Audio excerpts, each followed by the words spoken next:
Our wide narrow push-ups are a strength and endurance move for our chest, shoulders, and triceps.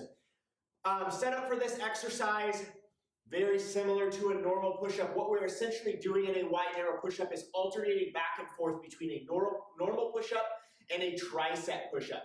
So if you've done either one of those separately and watched those videos on each, you already know kind of the fundamentals, but I'll go through them very quickly here. If you want a little more in depth, look up our specific tricep push-up demonstration video and our specific normal push-up demonstration video. So, set up for these. You could be doing them on the toes or the knees.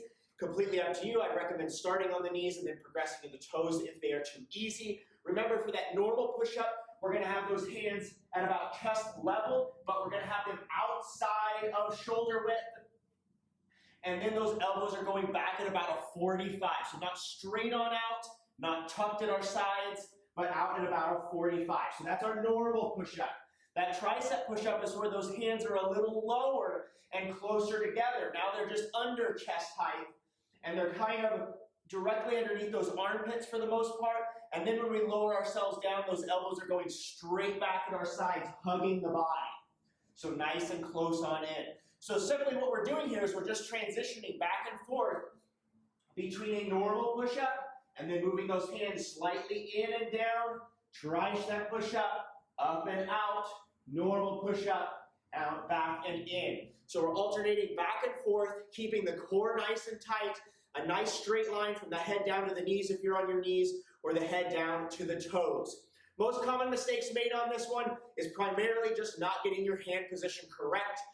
Make sure to look up that tricep video and that normal push-up video if you want a little bit more in-depth details, but focus on that hand position. Focus on your elbows, which way they're flaring. Make sure the wrists are at a proper angle at the bottom. You can find all of this in more detail on those other demonstration videos, but focus on hand positioning. That's going to be the number one. Number two thing probably is just focusing on keeping your core nice and tight, not arching the back. That whole body moves as one unit down and up.